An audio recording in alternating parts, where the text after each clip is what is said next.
Halo,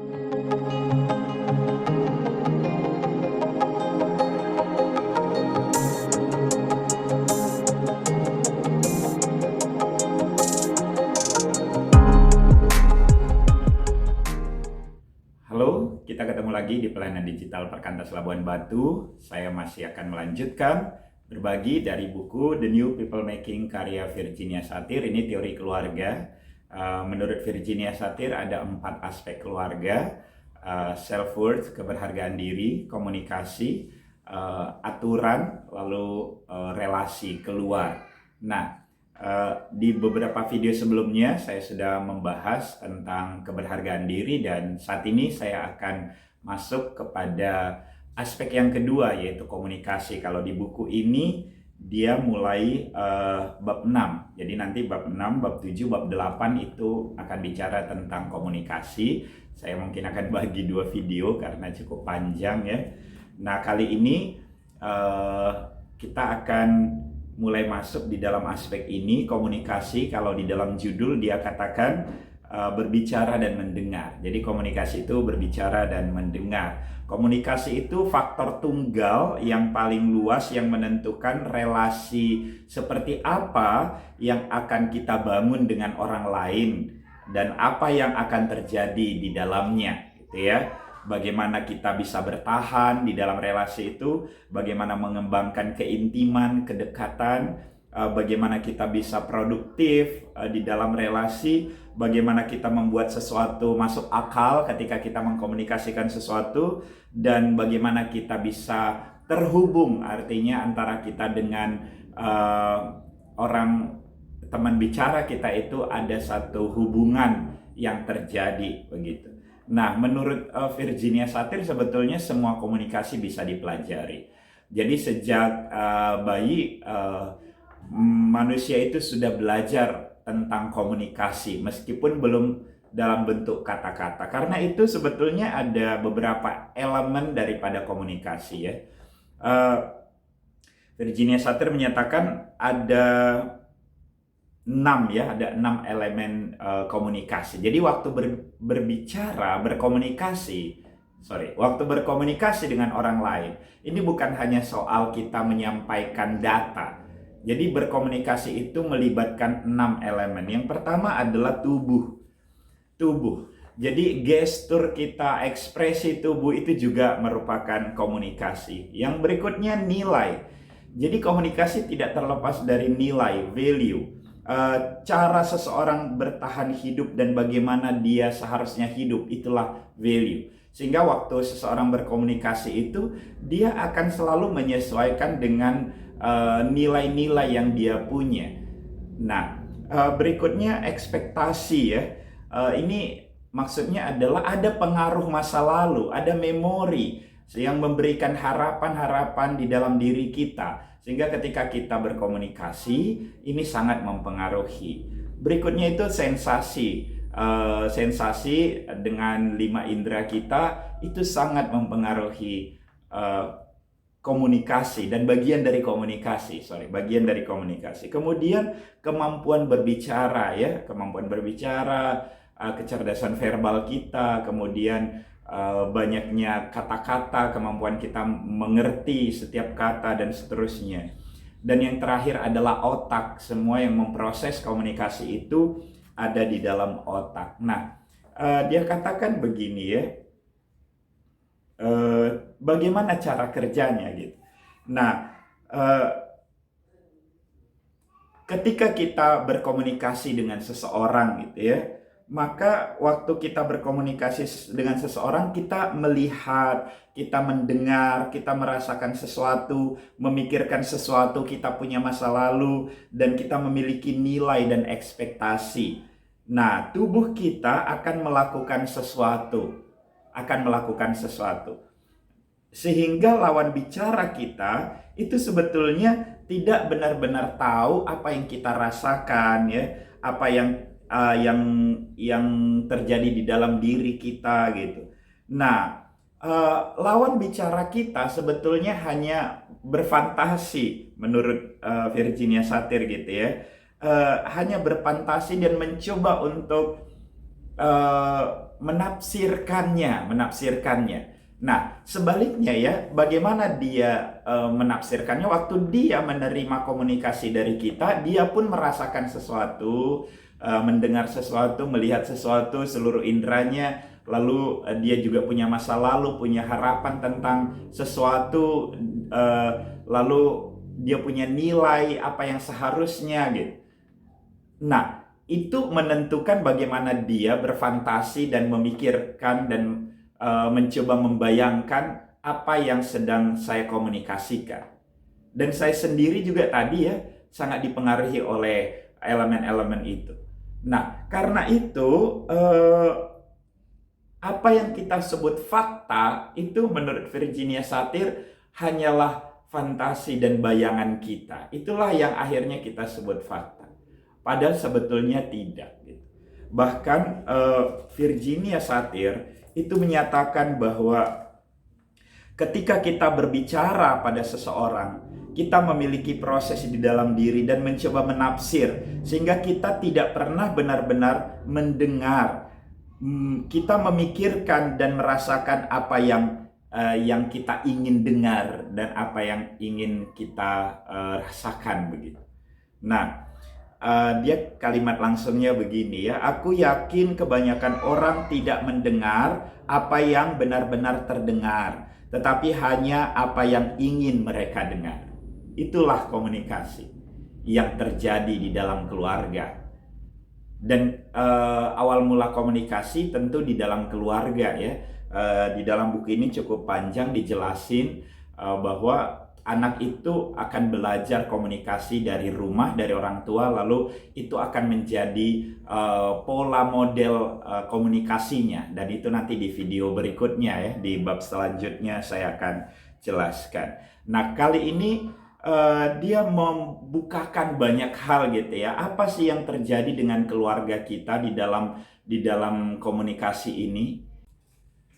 Nah, di dalam buku ini Virginia Satir mencoba untuk menunjukkan bagaimana komunikasi yang terjadi di tengah-tengah keluarga.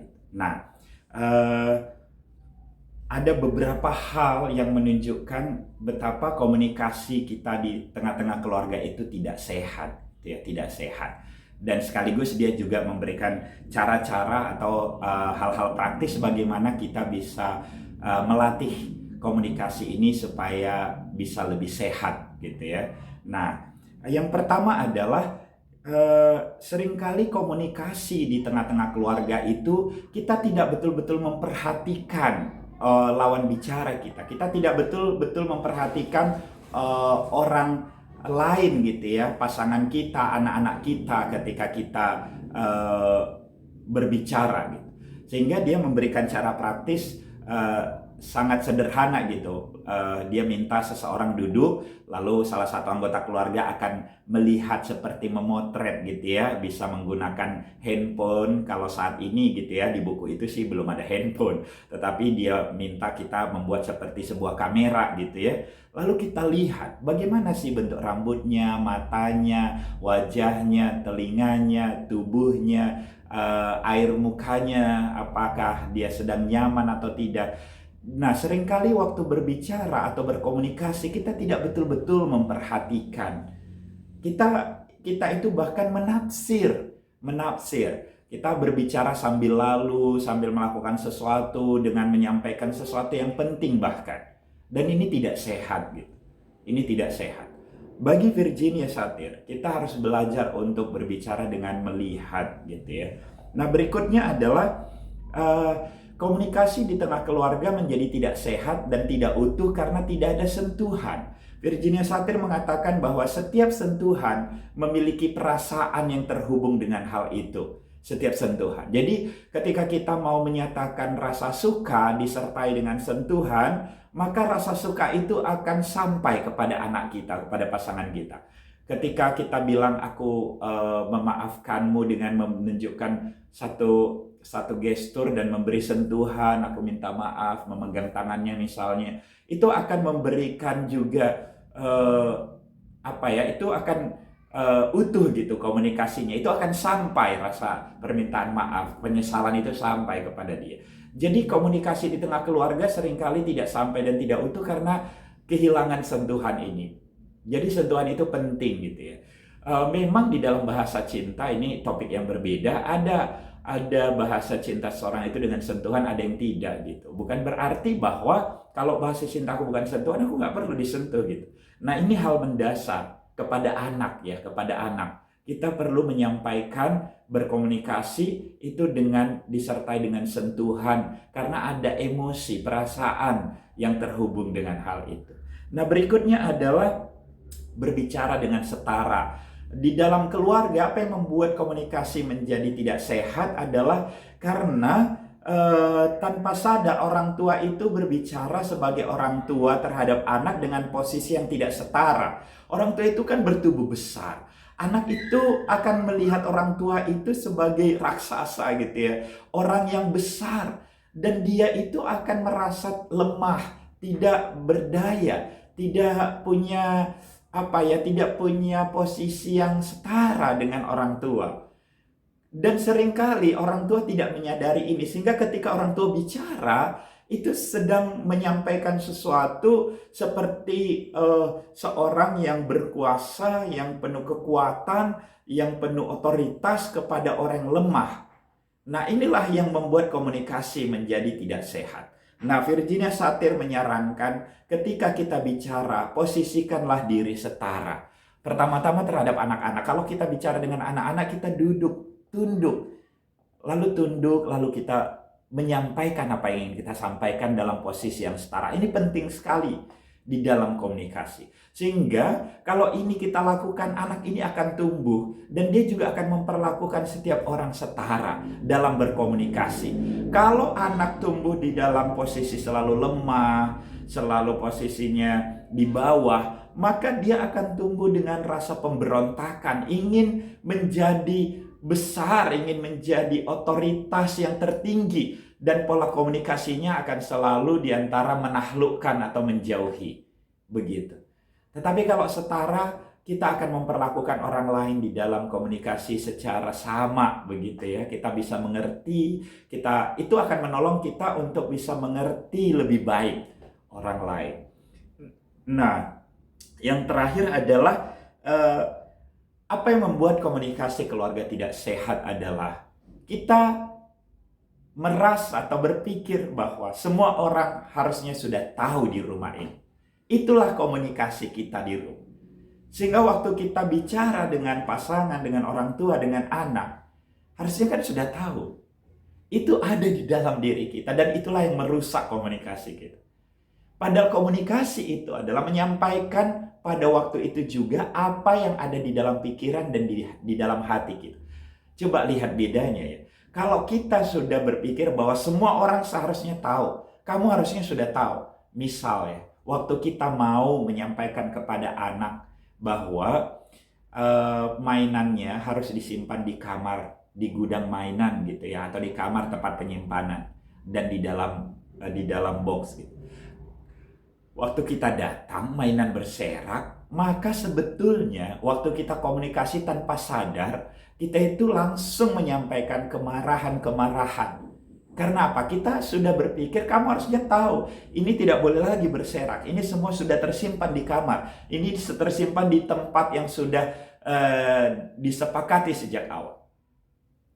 Padahal pada waktu itu juga, kita ini mau menyampaikan sebetulnya, loh ini sudah 4:30 nak, kenapa barang-barang ini masih belum disimpan?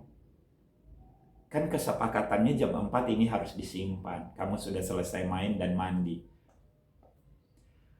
Jadi berbeda sekali antara apa yang kita komunikasikan dari hati pikiran kita pada waktu itu juga secara appropriate dengan dia harusnya sudah tahu. Dan di dalam banyak hal komunikasi kita di keluarga, waktu kita komunikasi tanpa sadar, harusnya sudah tahu, itulah yang menjadi faktor yang membuat rusak atau komunikasi tidak sehat. Jadi bagaimana kita membangun komunikasi yang sehat? Bicaralah dengan betul-betul memperhatikan. Bicaralah kalau butuh sentuhan, berikan sentuhan secara appropriate. Kemudian bicaralah secara setara dengan lawan bicara kita. Kemudian jangan selalu berpikir ya bahwa dia harusnya sudah tahu.